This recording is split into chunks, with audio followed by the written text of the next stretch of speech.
Hello, it's Mr. Mahir here, and today we're going to talk about money. But more importantly, what is the best way to save money? The reality is that money is important. Saving money is important.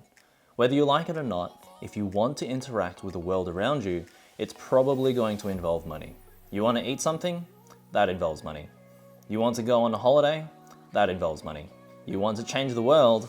That involves money. And so, I'm going to show you the 5 main ways that have helped me save money very quickly.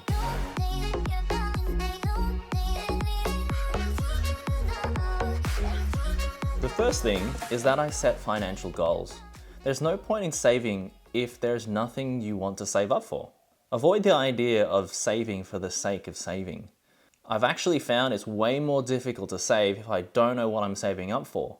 This is because not many people realize that saving is actually more of a psychological mindset rather than an actual financial thing. And so if you don't know what to save up for, my recommendation is to save up for something that will go up in value over time, such as a house. Now, I could go into the whole SMART goal thing, but let's be honest, you don't want to hear that. And to keep things simple, I'm just going to give you 2 main questions that you should be able to answer if you are wanting to save money. The first question is, what are you saving up for? This could really be anything you want. It could be a house, it could be a car, a fancy piece of clothing, a new graphics card, or even a holiday. Now, once you've figured this out, the second question is, how much are you needing to save up for by a certain date? So, for example, when I was in my early 20s, I wanted to save up for a deposit on a house. I realized I will need to save up around $50,000 before I am 25 years old. Obviously, since I was only working part-time, there was no way that I'd be able to save that much within 1 year. And so what I did is that I broke down that $50,000 into more manageable amounts that I could regularly save. Long story short, I eventually purchased a house. Now, once you have your savings goal in place, the next thing is to open up a savings account. This account will be different to your normal transaction account. A high interest savings account typically doesn't come with a debit card where you can easily withdraw the funds.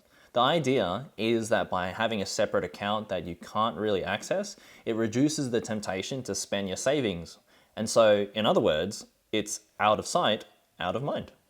Now, while this appears to be like a straightforward step, there's actually a few things that you should keep in mind. The most important thing is that you should read the terms and conditions for that savings account. Most saving accounts offer a high interest rate bonus when compared to a normal transaction account. Now, for those who don't know what an interest rate bonus is, it's effectively where the bank gives you extra money as a way of thanking you for keeping your money with them and not at another bank. This interest rate bonus is typically presented as a percentage, and it's usually around the 1 to 2% mark. What that means is that in a year's time, that bank would have given you another 1 to 2% on top of that $100,000. So in this case, it would work out to be an extra $1,000 to $2,000. Now, banks don't tend to give you this money as a lump sum at the end of the year. Instead, they usually give it to you as a small portion every month. Now, you're probably thinking you should automatically go for the bank that provides the highest interest rate bonus. But as I said before, be sure to read the terms and conditions. For example, some banks will say that in a given month, if you don't deposit a certain amount, then you don't qualify to get that high interest bonus for that particular month. Other banks will say that if you withdraw money from your savings account more than once in that month, then you're not going to qualify to get that high interest bonus for that month. Sometimes banks will even either charge a yearly bank fee or a transaction fee for every time you withdraw money. So all I can say is that you should make sure that you read the terms and conditions very carefully. But once you have set up your savings account, you should then create an automated transfer schedule. This is a feature that most banks offer. What this does is that it will automatically transfer money from your transaction account into your savings account. So this means that you can set it so that every time you get paid from work, a certain amount of money will automatically be put into your savings account. For example, when I was in my early 20s, I earned around $500 a week. Now, based on my savings goal, I set the automatic transfer schedule to $400. This meant that every week I'd be saving $400. This also meant that I had to learn how to live on the remaining $100 per week. I pretended that I was only paid $100 a week, and so that made it easier to live on. Now, admittedly, I was still living with my parents, and so I didn't have many financial obligations. But what this meant was that by the end of the year, I saved around $20,000 without actually realizing. And you know what? As I got older, I started to work more and more often and also got paid more per hour. And so despite getting paid more, I kept living as if I got paid only very, very little. And because of this, I was actually able to save more and more money a lot faster. Now, if there's one thing that has really catapulted my ability to save, it is this feature. And so if there's absolutely one thing you should take away from this video, it is that you should take advantage of this feature with your bank accounts. Now, if you're wondering how much money you should save, the mainstream financial advice for most adults is to save a minimum of 10% of your take-home pay. But as you can see with me, when I was in my early 20s, I set my savings goal to 80%, $400 out of $500.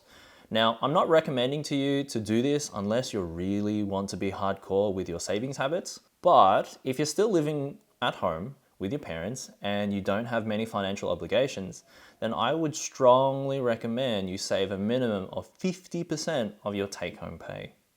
Now, the next two tips revolve around how I see money. The first idea is to see money as hours rather than dollars.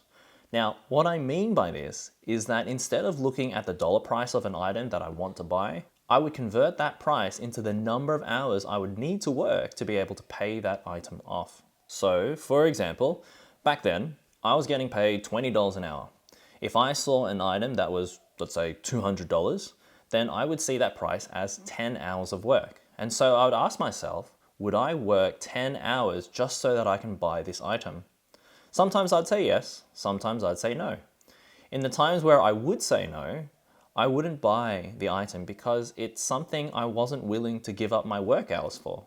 In other words, it's not something I was willing to work for or pay. When you start looking at money in this way, your perspective of prices and what you value will rapidly change. Now, the last idea is to always pay in cash. Now, what I mean by this is not the idea of paying things with coins and notes. Instead, what I mean by paying in cash is to actually pay with money you actually have. So for example, let's say I have $100 in my transaction account and I want to buy something that is $200. Then clearly I don't have the money, and as a result, I wouldn't pay for it. Now, I wouldn't use a credit card to go and pay for that item. Why? Because I don't have the money. I would have to work a little bit more, and then when I have the $200, I'd be able to afford it, and then I'd buy it. Now, for many of you who are actually quite young, you're probably thinking that this is common sense. But the reality is, believe it or not, it actually isn't quite common. Did you know that the average adult spends more money than what they actually earn? How is this even possible, you say? Well, it's through a credit card. A lot of people don't realize this, but when you buy something with a credit card, you're actually buying that item using money from the banking institution. You're not buying that with your own money. Every time you buy something with a credit card, you're actually effectively saying, hey bank, can you pay this item for me? And then I'll pay you back later. Now, while that sounds innocent, the problem is that the bank then turns around and says to you, yeah, sure, no problem. Just make sure you pay me back within a month, because if you don't, I will charge you 20% interest per year.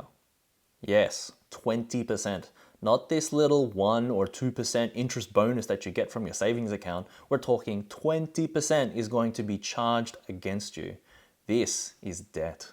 You're probably thinking, well, just pay it off before the end of the month.